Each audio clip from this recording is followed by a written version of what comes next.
The Grand Assembly Hall floated in the darkness of space, a massive structure that gleamed like a jewel against the stars.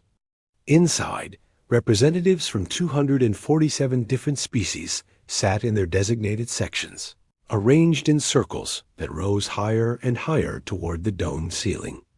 At the very bottom, closest to the speaking floor, sat the elder species.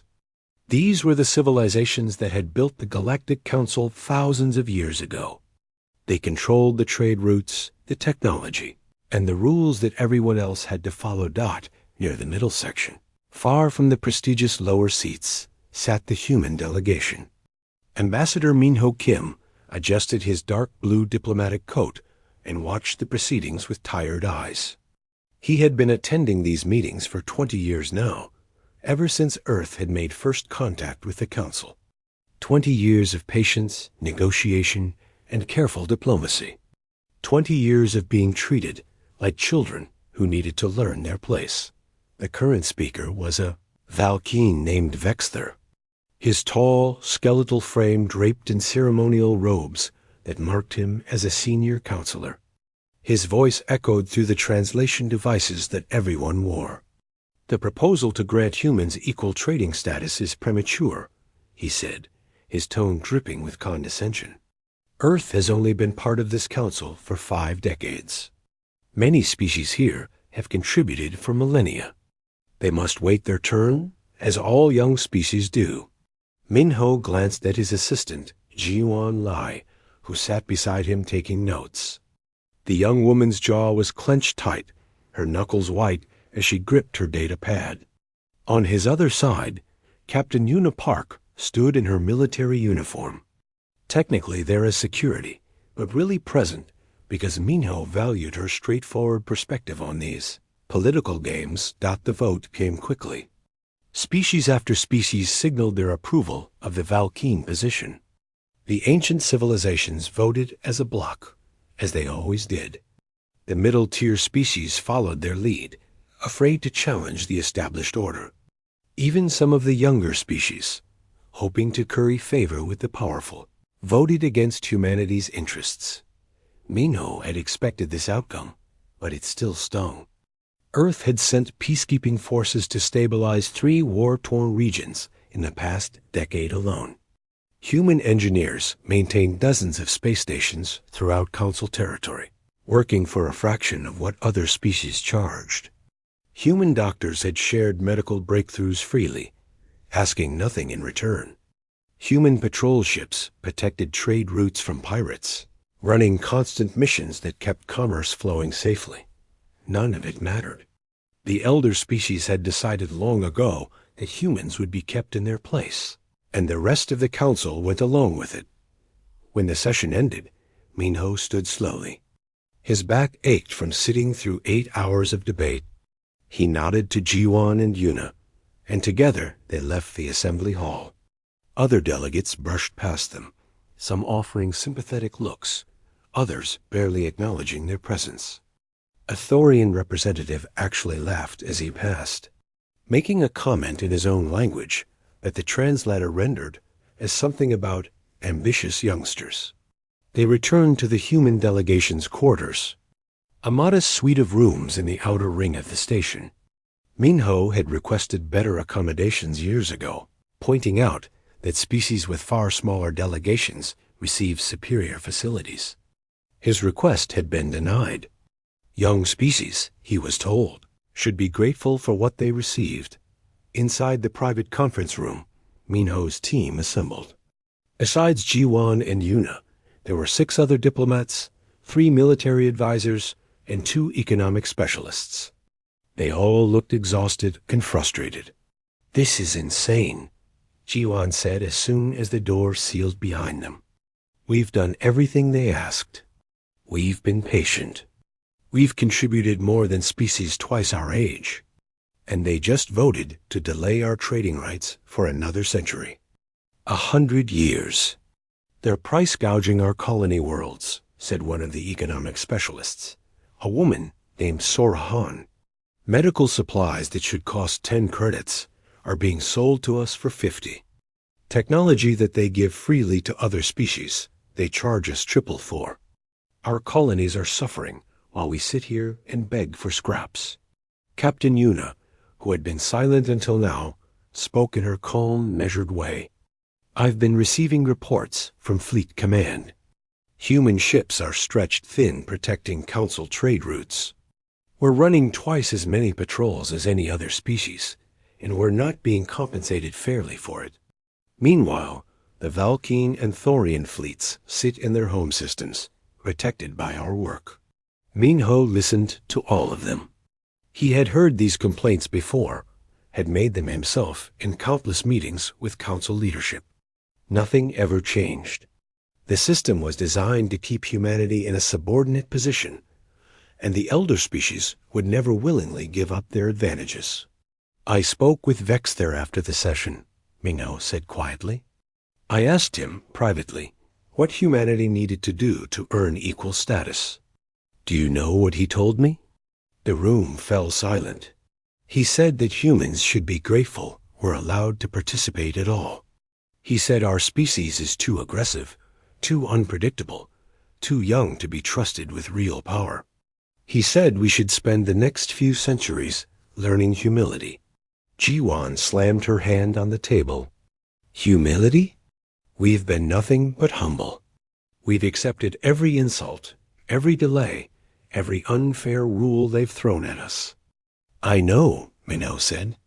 He felt old suddenly, older than his 53 years. And that's the problem. They mistake our patience for weakness. They think we'll keep accepting this treatment forever because we need them more than they need us, don't we? Asked one of the younger diplomats. My NHO looked at Sora Han, his trade specialist. Run the numbers for me.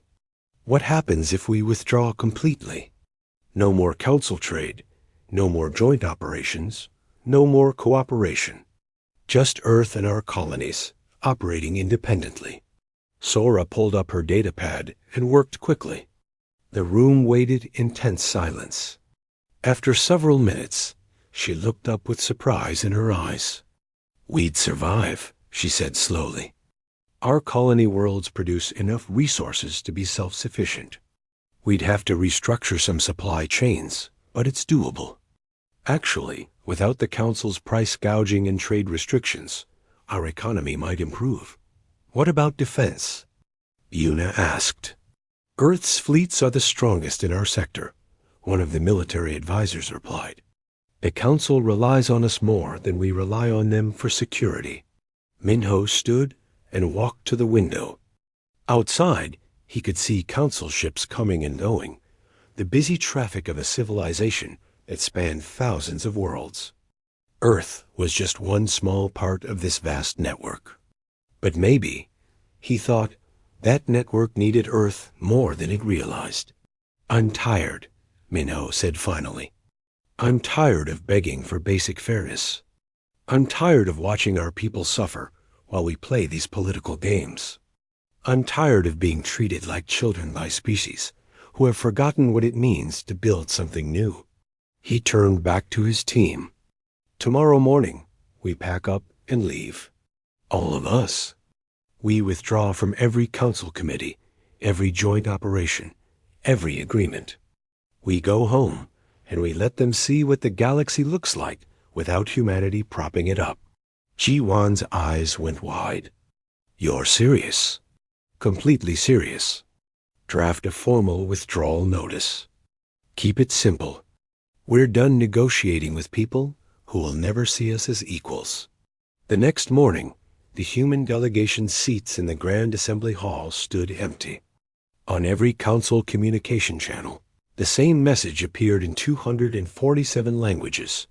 Humanity withdraws from all Galactic Council operations effective immediately.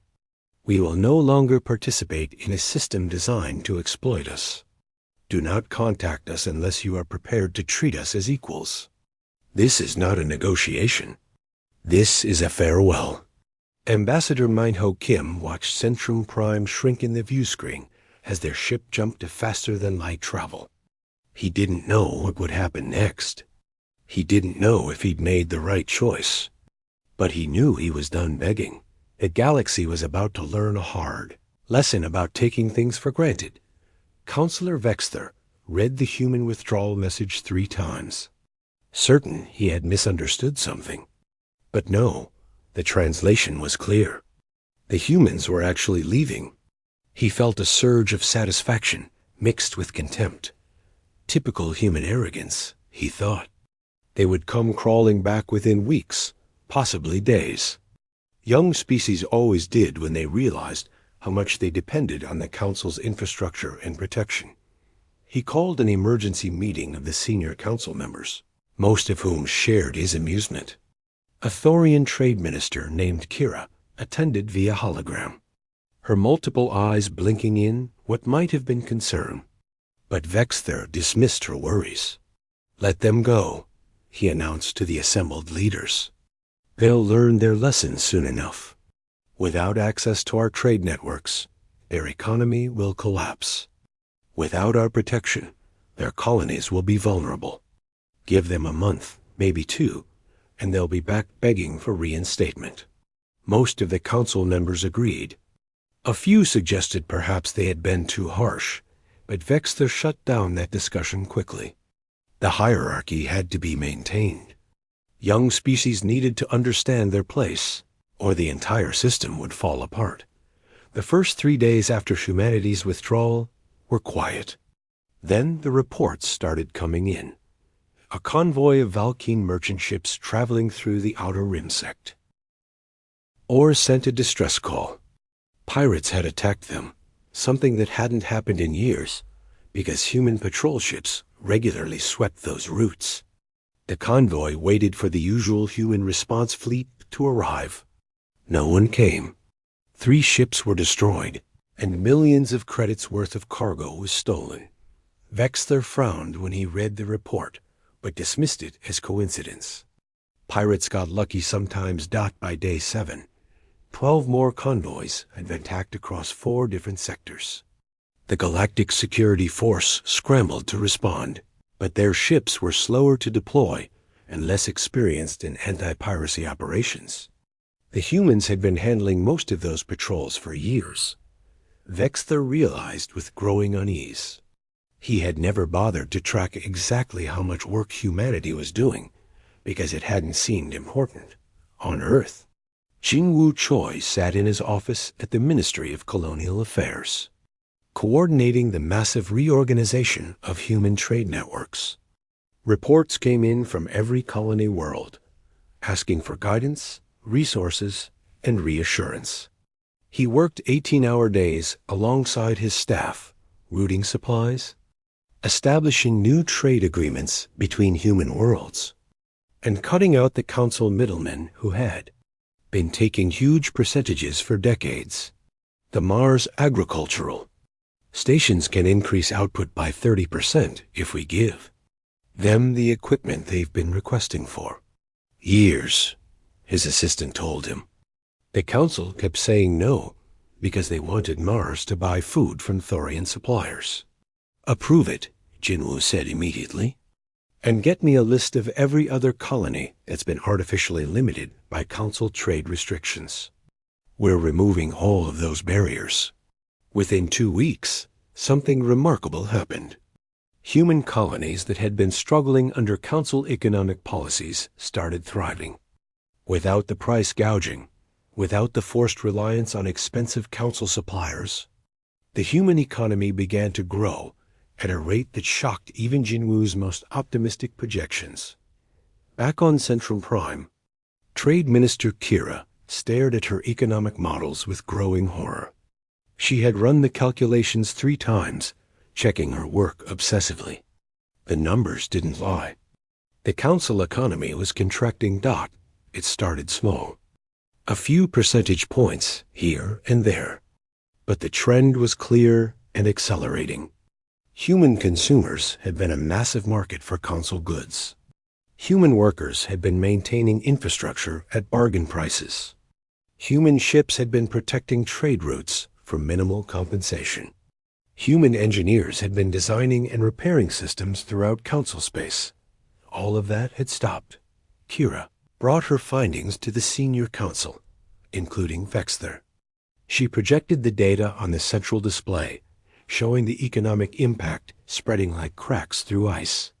"This is worse than I initially thought," she said, her voice carefully neutral. Human economic activity represented approximately 12% of total council commerce. But that understates their importance. They were concentrated in key sectors: transportation security, infrastructure maintenance, medical research, and advanced manufacturing. Removing them creates bottlenecks throughout the entire system. "They're bluffing," Vexther insisted, "trying to scare us into giving them what they want. Their economy will collapse before ours does." "I don't think they are," Kira said quietly. "I've been monitoring human trade networks. They're not collapsing. They're consolidating and growing. They're trading with each other and cutting us out entirely."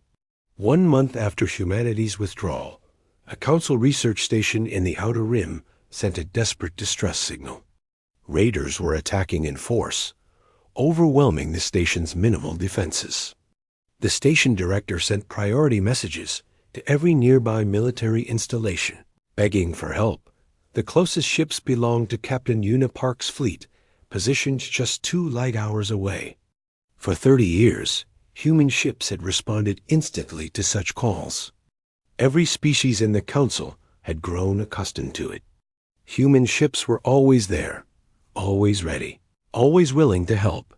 The station director sent a direct plea to Captain Una, his message frantic. "Please, we know you've withdrawn, but there are 3,000 people on this station. Civilians, researchers, families. Help us." Una received the message on the bridge of her flagship. Her crew looked at her expectantly. She felt the weight of those 3,000 lives. Then she thought about the human colonists who had died because the council restricted access to medical technology. She thought about the human workers who had broken their backs maintaining council infrastructure for poverty wages. She thought about Ambassador Mingho's tired face after 20 years of being treated like dirt. "No response," she said quietly. "Continue on our current heading." Her communications officer looked shocked. "Captain, they'll die." "Yes," Una said, her voice hard. "And maybe the council will finally understand that human help isn't free. It was never free. We've been paying for it with our dignity for 50 years." The research station was destroyed 6 hours later. 3,247 people died. The news spread across the council like wildfire. Vexther called another emergency meeting. This time, the mood was very different. Species representatives who had been smug and dismissive a month ago now looked worried. The economic reports were getting worse. The security reports were even worse. Entire trade routes had become too dangerous to use. The Galactic Security Force was stretched impossibly thin, trying to cover all the gaps the humans had left behind. "We need to bring them back," said a counselor from a mid-tier species. "Offer them better terms.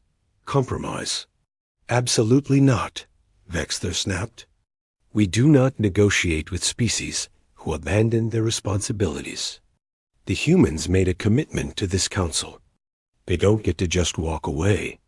"They just did," Kira said softly. "Then we sanction them," Vexther declared. "Economic penalties, travel restrictions, trade embargoes. We make it clear that abandoning the council has consequences." "With what leverage?" Kira asked. "They're not trading with us anymore. They're not using our space. What exactly are we going to sanction?"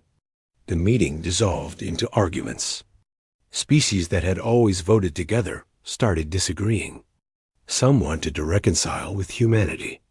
Others, particularly the elder species, insisted on maintaining the hierarchy at all costs. A few species, watching the chaos, started quietly questioning whether they wanted to remain in the council, had all .2 smaller civilizations. The Kelvin and the Wreath, both of whom had also been subject to discriminatory trade policies, sent secret diplomatic messages to Earth, Sora Han received them in her new position as head of independent human trade networks. Both species wanted to establish direct trade relationships. Bypassing the council entirely, she brought the messages to Jingwu Choi. "This is interesting," she said. "If we start trading with non-council species, we'll be creating a parallel economic system." "Good," Jinwu said. "The council system is designed to benefit the old and powerful at the expense of everyone else. Let's build something better." Within days, human traders were offering the Kelvin and Wreath better prices and fairer terms than they had ever received from the council. Word spread quickly. 6 more species sent diplomatic inquiries to Earth, then 12 more. On Centrum Prime, Kira watched the economic models deteriorate further. She ran projections showing what would happen if current trends continued. The results terrified her. The Galactic Council, which had stood for thousands of years, was facing potential economic collapse. She tried to bring emotion to the floor, recalling the human delegation and offering them equal status. Vexter blocked it, using procedural rules that the elder species had written specifically to maintain their control. "You're destroying us," Kira told him privately. "Your pride is going to tear the council apart." "The humans are destroying us," Vexter corrected. "And they will pay for it." But in her office later that night, Kira looked at the numbers and knew the truth. The humans weren't destroying the council. The council had destroyed itself by forgetting a simple fact: respect couldn't be demanded. It had to be earned. And the council had stopped earning respect long ago. In the cold equations of economics and security, humanity had been holding the Galactic Council together. Now they were gone, and the cracks were starting to show everywhere. 3 months after humanity's withdrawal, the galaxy looked very different. The changes started slowly, like water seeping through cracks, but soon became a flood that no one could stop. Admiral Hyon Kong stood on the bridge of the Earth defense ship Indomitable, watching his tactical display. His fleet had been recalled from Council space and repositioned around Earth's colony worlds. For the first time in decades, human military resources were being used exclusively for human protection. It felt strange, almost selfish, but also right. His communications officer approached with another message. "Admiral, it's the Vren Collective. They're requesting immediate military assistance. The Kresh Empire has launched attacks on 3 of their border worlds." Hyon glanced at the message without much interest. The Vren had been particularly arrogant during council sessions, always supporting the elder species' positions against humanity. He remembered their ambassador laughing when Earth's petition for equal trading rights was denied. "Send them our standard response," Hyon said. "Earth's military forces are no longer available for council operations. Refer them to the Galactic Security Force." "Sir, they say the security force can't get ships there in time." "They'll lose those worlds?" "Then they'll lose those worlds," Hyon said flatly. "Not our problem anymore." His officer looked uncomfortable, but transmitted the response. Hyon felt a twinge of guilt.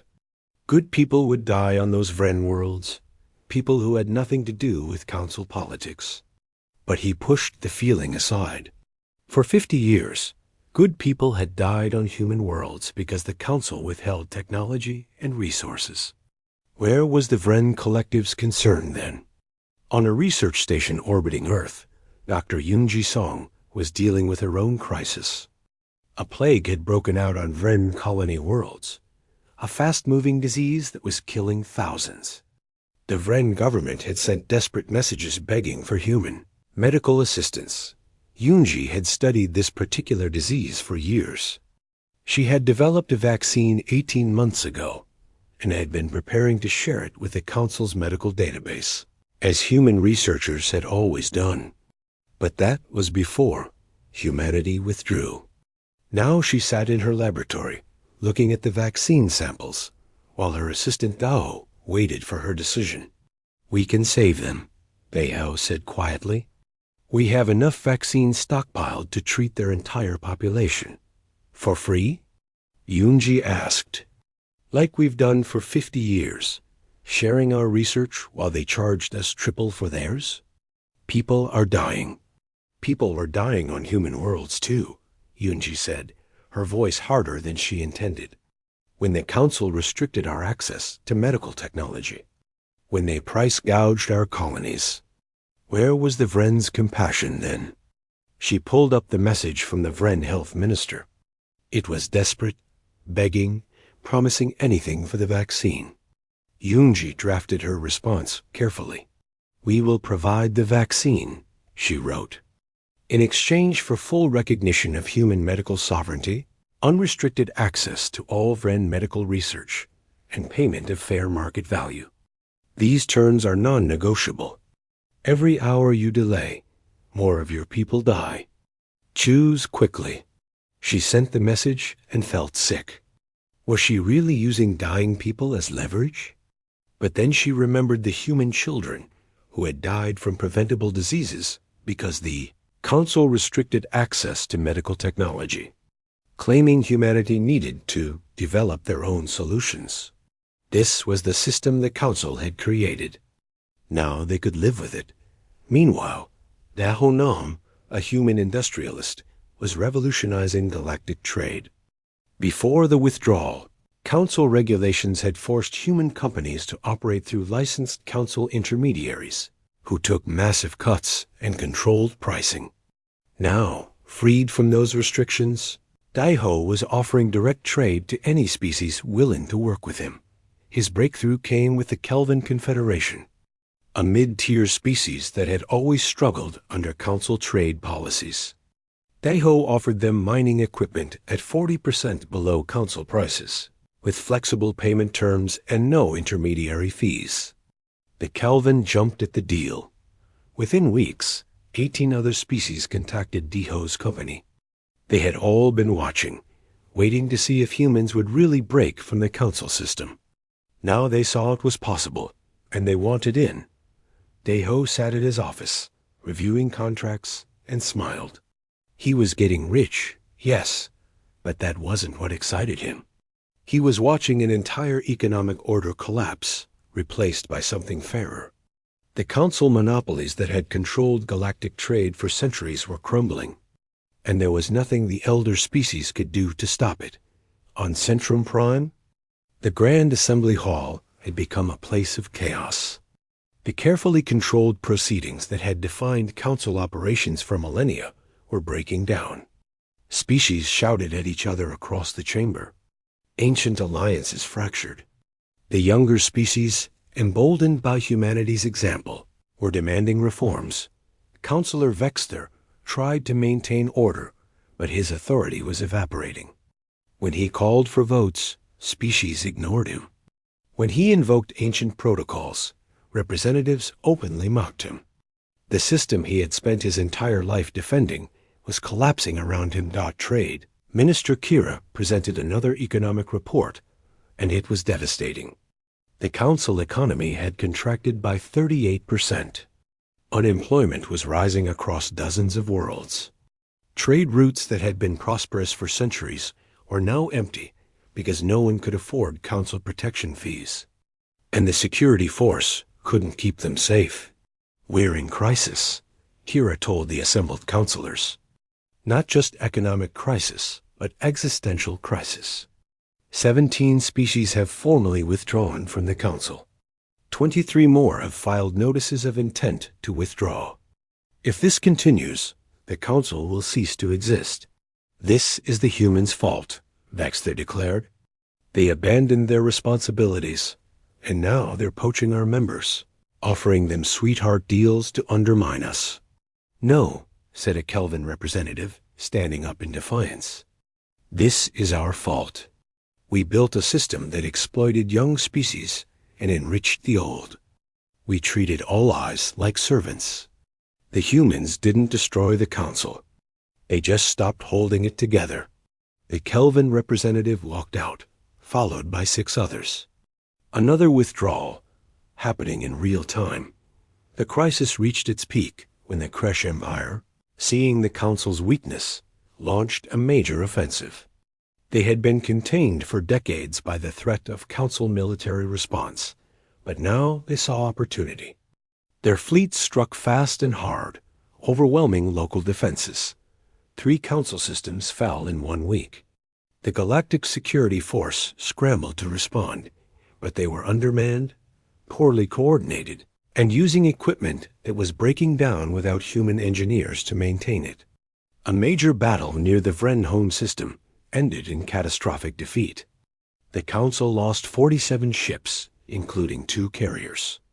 It was the worst military loss in Council history.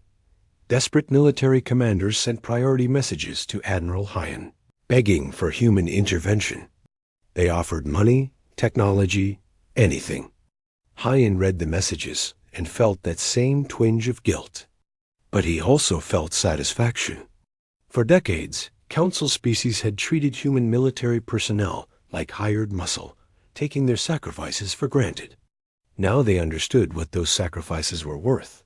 Draft a response, Hyan told his communications team. Tell them that Earth's military forces remain exclusively committed to defending human interests. However, we are willing to discuss potential military cooperation with species that recognize human sovereignty and are prepared to negotiate as equals. The response spread through Council military channels. Some commanders were outraged by the conditions. Others, desperate and realistic, began considering them seriously. Back on Earth, Jinwoo Choi was managing what he privately called the Avalanche. Every day brought new diplomatic overtures from species wanting to establish independent relationships with humanity. Some were sincere, seeing humans as potential allies. Others were clearly opportunistic, hoping to replace the Council's discriminatory trade terms with human backing for their own advantage. Jin Woo and his team carefully vetted each approach. They offered fair terms to species that had genuinely supported reform in the Council. They were colder toward those who had actively worked against human interests.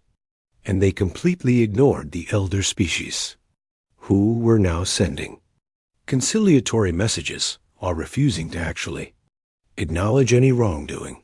The most interesting development came from smaller civilizations that had been completely marginalized by the Council.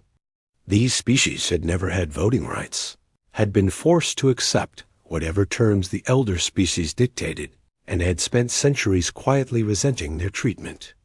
Now they saw humanity as champions of the oppressed, and they flocked to the new economic networks Daho and Sora were building.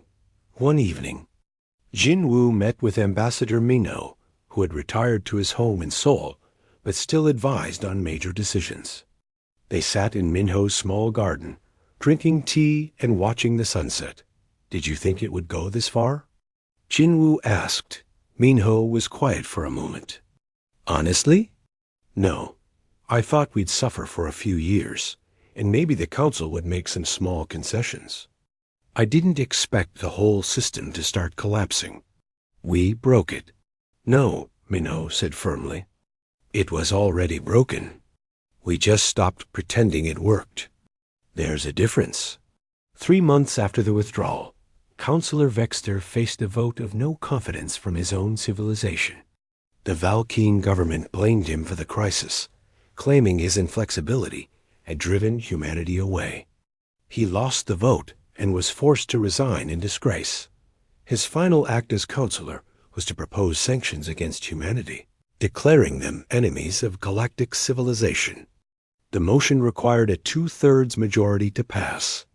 It received 18 votes out of 163.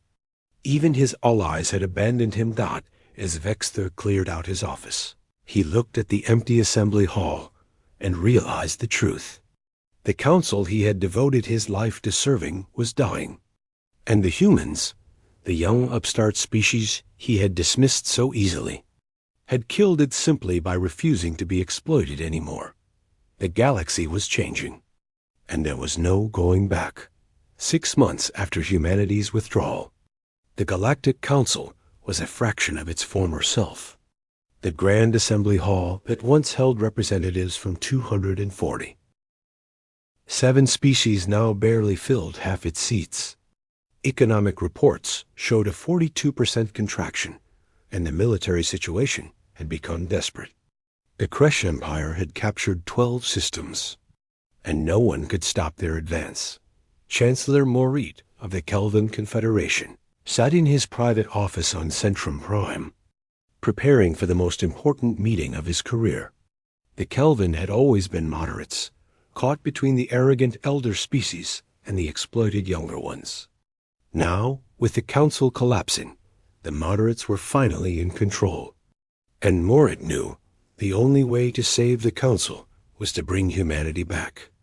Not as supplicants, but as equals. He had spent weeks building a coalition, talking to every species that still valued the council's potential, even if they despised its current form. He had secured enough support to bypass the old guard and make a legitimate offer to Earth. Now he just had to convince the humans to listen. On Earth, Taijing Park had been appointed Secretary of Interstellar Relations, a newly created position to coordinate humanity's response to the hundreds of diplomatic overtures they received daily. He sat in his office in Geneva, reviewing the message from Chancellor Morit for the 3rd time. The Kelvin's proposal was surprisingly straightforward. The Council acknowledged that its treatment of humanity had been unjust.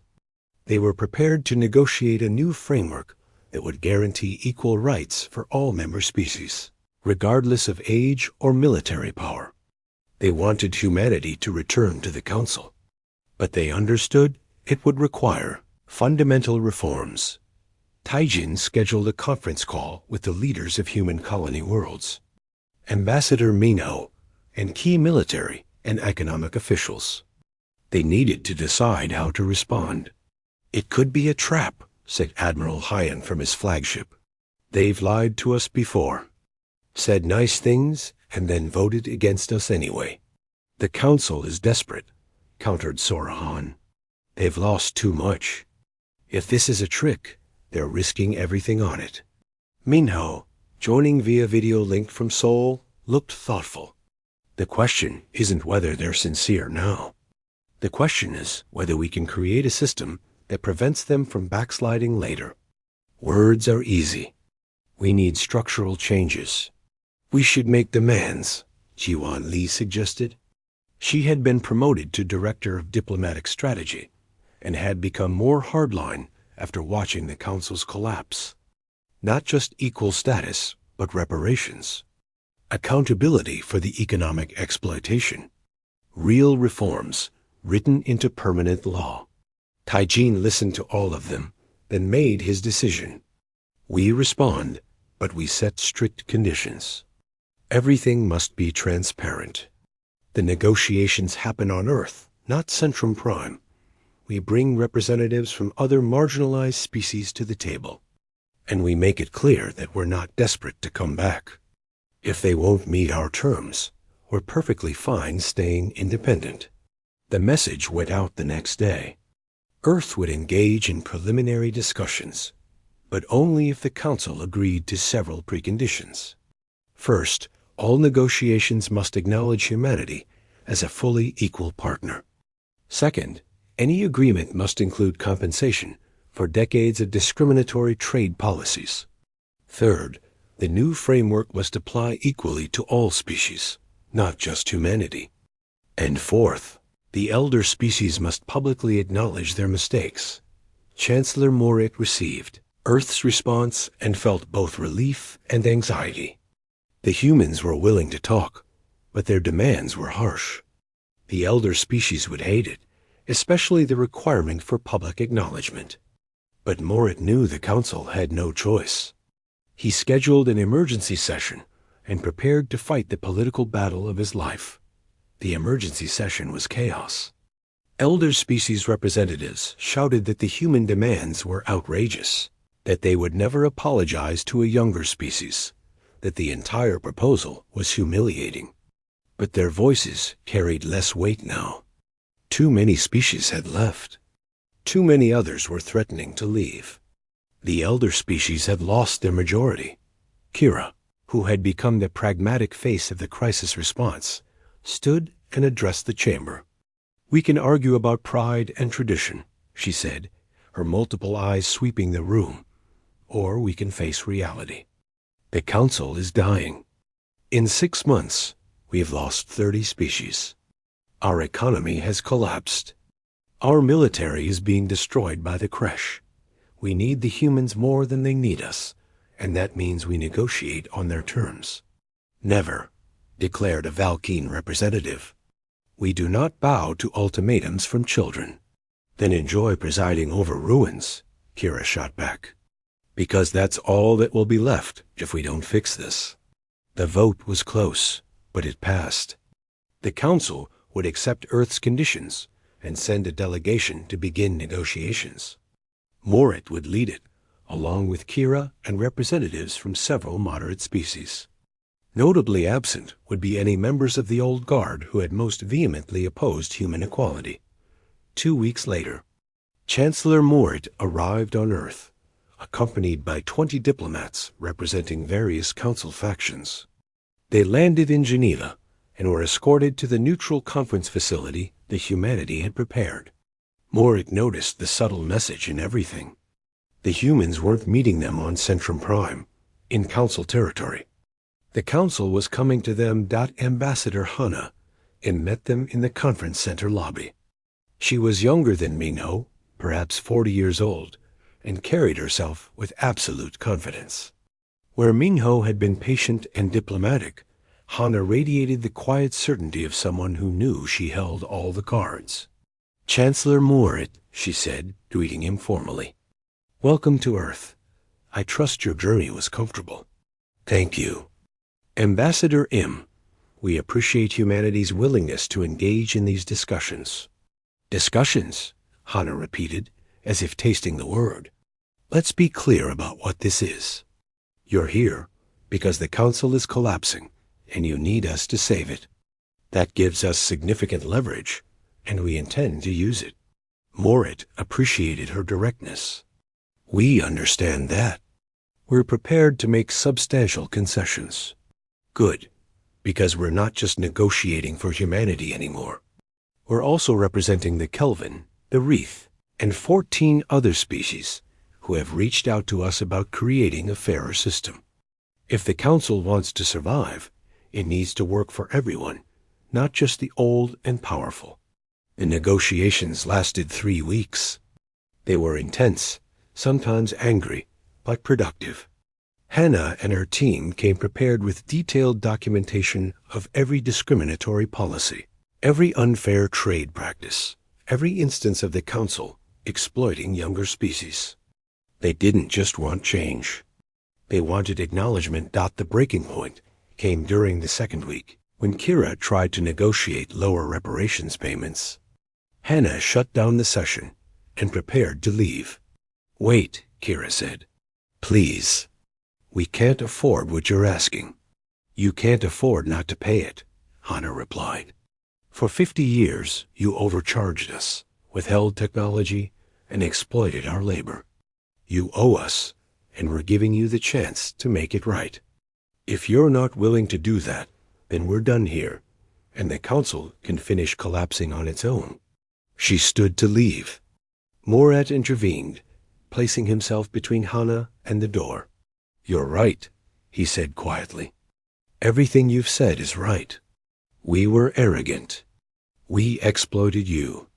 We took your help for granted and treated you like servants. I can't speak for all the elder species, but I can speak for the Kelvin. We were wrong, and I'm sorry." It was the first time any Council representative had directly apologized. Hannah studied his face, looking for insincerity, but found none.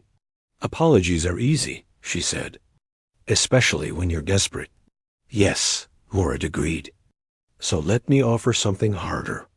The Kelvin propose a Truth Commission. Every species that wants to remain in the Reformed Council must submit to a review of their past policies. We document everything that was done wrong, and we make it public. No hiding, no excuses. We face what we did and we commit to never doing it again. Hana sat back down. By the end of the third week, they had drafted a new charter of galactic cooperation. It was revolutionary. Every species, regardless of age or power, would have equal voting rights. Trade policies would be transparent and subject to review by an independent commission. Military cooperation would be voluntary, and species that contributed resources would be fairly compensated. And most importantly, there would be a permanent truth and reconciliation, commissioned to investigate past abuses and ensure they never happened again. The charter also included specific reparations. The Council would pay humanity and other exploited species a total of 2 trillion credits over 20 years. They would provide unrestricted access to all Council technology, and they would formally apologize in a public ceremony, acknowledging their mistakes. The draft charter was transmitted to Centrum Prime, where it would face its final vote. Morit was cautiously optimistic, but Hana remained skeptical. "Your elder species will never accept this," she told him. "It destroys everything they built their power on." "Some of them won't," Morit admitted, "but they don't have the votes anymore. And the alternative is watching the Council die completely."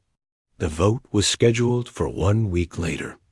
The entire galaxy watched, knowing that this moment would determine the future of interstellar cooperation. Would the old order finally acknowledge its failures and reform? Or would pride destroy? What remained of galactic civilization? Ambassador Minho, watching from Earth, felt a strange mix of emotions. He had spent 20 years fighting for this moment, but he had never expected it to come through such a destructive path. The galaxy had paid a heavy price for the lessons it was learning. Jiwan, sitting beside him, seemed to read his thoughts. "Do you think they'll pass it?" "I think," Minho said slowly, "that they finally understand what you and Yuna knew all along. Sometimes you have to be willing to walk away before people will treat you with respect." We stopped begging, and that changed everything. The vote would come soon. And whatever happened, the galaxy would never be the same. The Grand Assembly Hall on Centrum Prime had never been so full, yet so empty at the same time. Every remaining member species had sent representatives, but the seats still looked sparse compared to the glory days, when 247 civilizations had filled the chamber. Now, barely 160 remained, and everyone knew that number would drop further if the new charter failed to pass. Chancellor Morit stood at the central podium, looking up at the tiered seats. He held the Charter of Galactic Cooperation, humanity's price for returning to the fold. It was a thick document, full of reforms that would dismantle centuries of elder species privilege. He knew that some of the species in this room hated every word of it, but he also knew they had no choice. "Members of the Council," he began, his voice carrying through the chamber's acoustics. "Today we vote on survival. Not the survival of our governments or our trade networks, but the survival of the fundamental idea that different species can cooperate peacefully. The humans gave us a gift when they walked away. They showed us what we had become: arrogant, exploitative, blind to our own corruption." A Valkeen representative tried to interrupt, but Morit raised his hand. "No, you will listen. For months, you have dismissed the crisis as humanity's fault. You have blamed them for abandoning their responsibilities. But the truth is simpler and harder to accept. We drove them away. We treated allies like servants and called it hierarchy. We took their sacrifices for granted and called it tradition. And now we face the consequences." He activated the holographic display, showing economic data, military losses, and the list of species that had withdrawn. The numbers were devastating. "This charter is harsh," Morit continued. "It demands we acknowledge our mistakes publicly. It requires reparations. It strips away the privileges elder species have enjoyed for millennia. Many of you hate it, and I understand why. But ask yourselves this: what is your pride worth? Is it worth watching the council die? Is it worth losing everything our ancestors built? Trade Minister Kira stood to speak next. Her multiple eyes were tired from months of crisis management. I have run every economic model I can think of, she said. Without humanity and the species that have aligned with them, the council economy will contract by another 30% within a year. We will lose the war with the Kresh Empire. More species will leave. Eventually, the council will cease to exist as anything but a historical curiosity. That is our future if we reject this charter. And if we accept it? Asked a representative from a mid-tier species. Then we have a chance, Kira said. Not a guarantee, but a chance. Humanity will return. The species that left might reconsider. Our economy can stabilize. We can push back the Kresh, but only if we prove we've actually changed. The debate lasted 6 hours.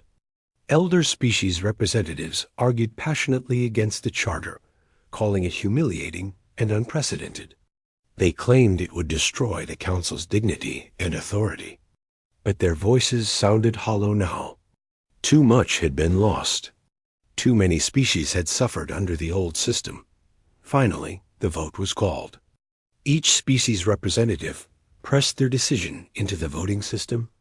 The results appeared on the central display, updating in real time.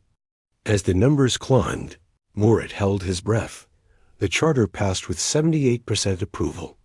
Morit felt relief wash over him, followed quickly by exhaustion. They had done it. The council had chosen survival over pride. But he knew the hard work was just beginning. Passing the charter was one thing. Implementing it would be much harder. Several elder species representatives stood and walked out, refusing to participate in what they called the council's degradation. Among them were the last Valkene councilors, the ones who had most aggressively opposed human equality. They would not be missed. On Earth, Ambassador Hannah M. received the vote results and allowed herself a small smile. Beside her, Taijin Park looked satisfied. They had won, but Hannah knew this was just the first step. We need to be careful, she said. They agreed because they were desperate. We have to make sure they don't backslide once things stabilize. That's why we insisted on the Truth Commission, Taijin replied, and the permanent oversight mechanisms. This isn't just about getting an apology. It's about building a system that prevents this from happening again. 3 days later, humanity officially returned to the Galactic Council. But it was a very different return than their first arrival 50 years earlier. This time, when Ambassador Minho Kim walked into the assembly hall, he walked in as an equal. His seat had been moved to the lower tier, among the full member species. The Korean flag hung beside those of the elder civilizations. Minho had been asked to give the keynote address at the reconciliation ceremony. He stood at the podium where countless species had spoken before him, and for a moment, he just looked around the chamber. So much had changed in 6 months. So much pain and chaos. But maybe, just maybe, it had been necessary. 50 years ago, Minho began, humanity arrived at this council full of hope. We believed in cooperation, in the dream of different species, working together for mutual benefit. What we found was a hierarchy that called itself cooperation, a system of exploitation dressed up as tradition. He paused, letting his words sink in. For 20 years, I sat in this chamber and begged for basic fairness. I presented logical arguments, emotional appeals, and detailed evidence. Nothing worked. Because the system wasn't designed to be fair. It was designed to benefit the powerful at the expense of everyone else. Some of the elder species representatives shifted uncomfortably. Minho continued. When we walked away, people said we were abandoning our responsibilities. But you can't abandon responsibilities that were never mutual. We were giving everything and receiving nothing but contempt. That's not cooperation. That's servitude. He looked directly at the section where Vextha used to sit, now occupied by a new Valkeen representative. The old leaders of this council believed that young species needed to be kept in their place. They believed hierarchy was natural and unchangeable. They were wrong, and the galaxy is better off without them. But, Mingho said, his tone softening, I don't want to focus on the past. The Truth Commission will handle that. I want to talk about the future, about what we can build together if we actually commit to equality and mutual respect. He activated a holographic display showing the new council structure. This new charter isn't perfect. It's a compromise, and compromises never satisfy everyone completely. But it's honest. It acknowledges that all species have value, regardless of how long they've been in space. It creates mechanisms to prevent exploitation. And most importantly, it's flexible. It can grow and adapt as we learn from our mistakes. Minho gestured to the chamber. There are empty seats here now. 30 species left rather than accept reform. That's their choice. But there are also new species watching us, wondering if the council is worth joining. Young civilizations that are just developing interstellar travel. They're making the same choice humanity made 50 years ago. Will they join a system that treats them fairly, or will they stay independent? The answer depends on us, on whether we actually follow through on these reforms, on whether we prove that the council can be something better than it was. He smiled then, a genuine expression of hope. Humanity is willing to try. We're willing to give this another chance. But we'll be watching.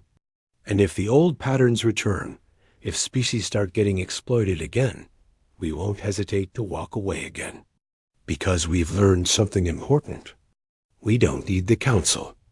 But the council, if it wants to survive, needs to need all of its members equally.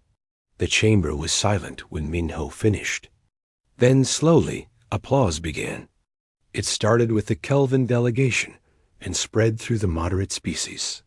Even some of the elder species representatives joined in, though others sat with crossed arms. Still resistant to the new Order. Captain Una Park watched the ceremony from her flagship, now stationed in council space again as part of the new Joint Security Force. Her ships were protecting trade routes once more, but this time they were being paid fairly for it. More importantly, they were being respected. One of her officers approached with a report. Captain, we've received another request from the Vren Collective. They want to hire human ships for patrol duty in their sector. What are they offering? Una asked. Standard council rates plus a 20% premium for human expertise. Una nodded. Accept it. But make sure the contract includes all our standard terms.